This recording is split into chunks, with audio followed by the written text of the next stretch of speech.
ఎంతమంది మీరు పాపము చేసి దేవునికి దూరంగా ఉన్నారు, మందిరానికి పోలేకపోతున్నారు పాపములో ఉండి? పాపాన్ని దూరం చేసేవాడు దేవుడు ఉన్నాడు, నీ పాపములు ఒప్పుకో. పాపను క్షమించడానికి యేసు ఉన్నాడు, నీ పాపములు ఒప్పుకో. తీసివేయడానికి యేసుక్రీస్తు రక్తం ఉంది, రక్తం కార్చాడు, ఒప్పుకో. ఈ సమయంలో నువ్వు వింటున్న మాటలు దేవుని మాట, దైవ గ్రంథములోనివి, పరలోకమందున్న దేవుని మాటలు ఇవి. దేవుడు అంటా ఉన్నాడు 103వ కీర్తనలో 12, 13, 14 వచ్చాలు చదవండి ఒకసారి.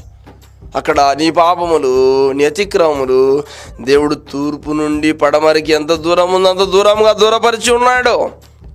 తండ్రి తన కుమారుల ఎడల జాలిపడినట్లు యెహోవా తన యందు భయభక్తులు గల వారి ఎడల జాలిపడును.